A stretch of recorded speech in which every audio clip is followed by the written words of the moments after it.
Rahayu Rahayu Rahayu Sagung Dumadi Mungkin Fitri Binarang Seger Waras Pujo Donya Pujo Alam Salam Cerdas Damai Usul Alam. Dalam kesempatan video kali ini saya akan berbicara tentang mengetahui jati diri dan mengenal jati diri serta menyembah Tuhan palsu atau kita menyembah Tuhan kasunyatan. Oke, sebelum saya membahas tentang video ini, yang belum subscribe silahkan subscribe, klik komen, dan bagikan kepada sedulur-sedulur semua. Mudah-mudahan sedulur-sedulur semua cepat mengalami kelahiran rohani.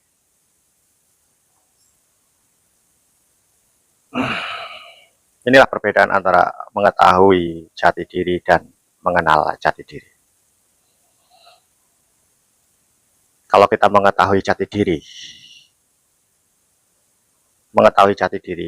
kita akan mendapatkan informasi-informasi tentang jati diri, baik dari teman, dari guru, dari orang lain, atau dari buku-buku yang kita baca, ataupun dari buku yang kita anggap sebagai kitab suci. Selama kita memperolehnya dari itu, maka kita hanya sebatas mengetahui jati diri, belum mengenal jati diri. Mengetahui jati diri ini hanya sebuah dogma, sebuah konsep, sebuah teori, ataupun sebuah anggapan.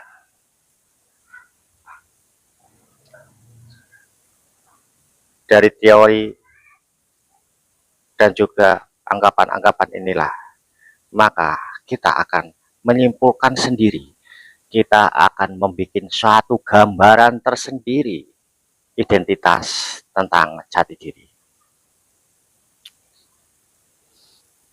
Begitu juga dengan Sang Ilahi, maka kita akan menggambarkan, membayangkan, dan juga kita akan membuat sesuatu tentang Sang Ilahi itu sendiri berdasarkan dari buku-buku orang-orang yang berbicara kepada kita, serta pengetahuan-pengetahuan orang lain kita dengar, dan kita memperhatikannya, kita bisa mengerti apa yang dia maksud, dan akhirnya muncul anggapan dan kita bayangkan seperti apa dan bagaimana itu Sang Ilahi. Selama bayangan dan anggapan ini muncul dari kita hanya mengetahui, inilah yang dinamakan Tuhan palsu, di mana Tuhan diciptakan oleh pikiran kita sendiri, oleh ilusi kita sendiri, dan kita yang menyembah di dalamnya. Mengetahui jati diri itu sama dengan, ataupun perumpamaan yang mendekati, seperti kita mengenal presiden kita atau pemimpin kita, di mana kita mengetahui, oh yaitu Bapak, ya kan, Bapak Presiden kita, Pak Jokowi atau Pak Prabowo. Kita mengenal, kita mengetahui dengan jelas dan detail. Akhirnya kita membayangkan, memprediksi, dan juga memperkirakan keutuhan dari sikap dan sifat yang kita kenal. Di mana yang kita kenal Pak Prabowo ataupun Bapak Jokowi ini tidak mengenal kita. Jadi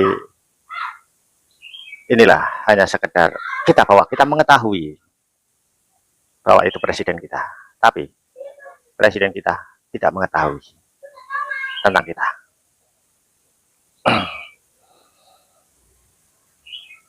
Kalau hanya sekedar mengetahui berdasarkan dari apa yang saya katakan di dalam channel-channel saya, ataupun yang dikatakan oleh pihak manapun juga.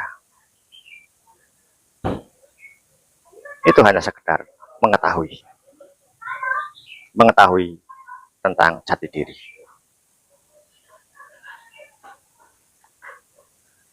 Dan mengetahui jati diri ini memang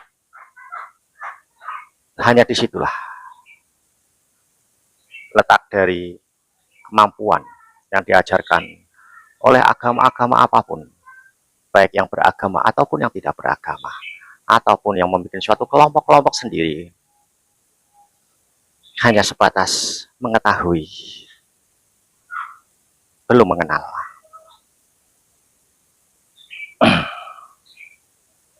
Kalau hanya sebatas mengetahui seperti apa yang tadi saya sampaikan di awal, itulah hanya sekedar mengetahui, di mana hanya satu sisi, hanya satu pihak yang mengerti, yang mengetahui, sedangkan di pihak yang lain atau di sisi yang lainnya, dia sama sekali tidak kenal, sama-sama sekali tidak tahu, dan sama sekali tidak mengerti.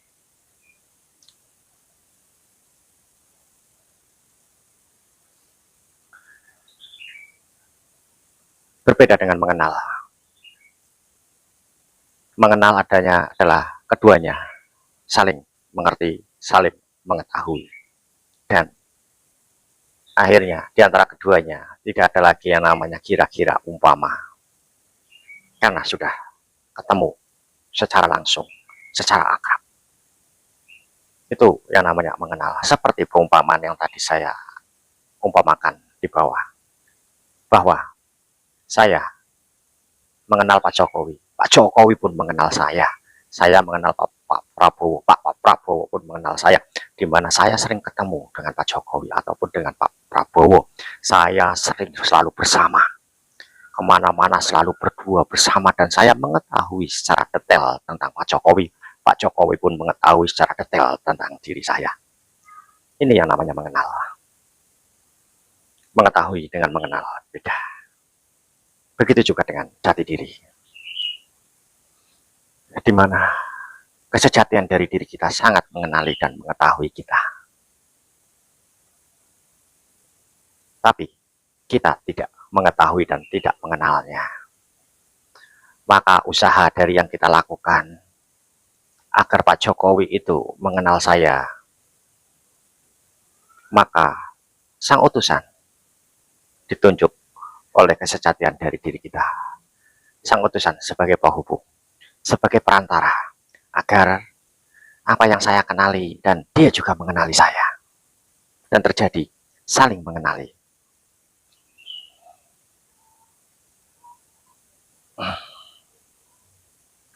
Maka sang utusan di dalam diri kita sebagai jati diri kita adalah guru sejati. Maka dari itu, di dalam video kita kali ini, kalau kita ingin mengenal, bukan cuma mengetahui, tapi kita ingin mengenal sang ilahi, maka kita harus mengalami kelahiran rohani. Setelah kita mengalami kelahiran rohani, di situ kita mengikuti apa yang diajarkan dari guru sejati. Setelah kita mengikuti ajaran dari guru sejati, maka kita akan ketemu dan akrab dengan diri kita yang sebenarnya, seperti perumpamaan bahwa saya akrab dengan Pak Jokowi. Perumpamaannya seperti itu. Perumpamaan antara mengenal dan mengetahui. Kalau hanya masih sebatas mengetahui, maka Tuhan yang kita bikin itu adalah Tuhan palsu. Di mana Tuhan itu adalah hasil dari rekayasa pikiran kita sendiri. Rekayasa dari pikiran kita sendiri. Tuhan palsu. Tapi kalau kita sudah mampu menemukan dan ketemu dan bersendoguru mengetahui dan saling mengenal, disitulah kita menambah kasunyatan. Lahirlah kelahiran rohani para sedulur sedaya, lakukanlah kelahiran rohani agar kita mampu mengenal jati diri kita, kesejatian dari diri kita, di mana kita tidak lagi terjebak, tidak lagi terpenjara sama pikiran kita sendiri. Kita tidak lagi diperbudak sama pikiran kita sendiri. Kita tidak lagi dikurung sama pikiran kita sendiri. Kita tidak lagi didikte dan diatur-atur sama pikiran kita sendiri. Kita menjadi bagian dari diri kita yang bebas, yang mardiko. Saya kira cukup ya ini untuk video kali ini.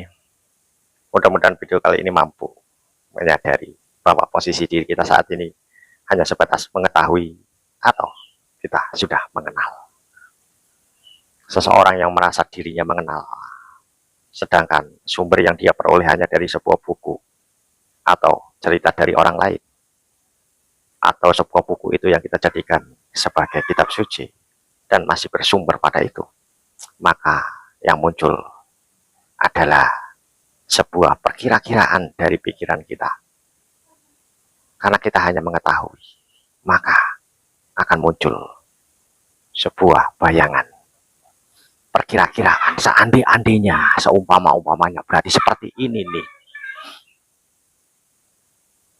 Inilah yang dinamakan Tuhan palsu. Mudah-mudahan video kali ini kita tersadarkan dan menyadari bahwa selama ini kita terjebak dan terseret ke dalam suatu kepalsuan. Oke, saya akhiri aja. Rahayu, rahayu, rahayu sagung dumadi. Mugi wastu pingaran sekewaras puji toyo puji akhir. Selamat.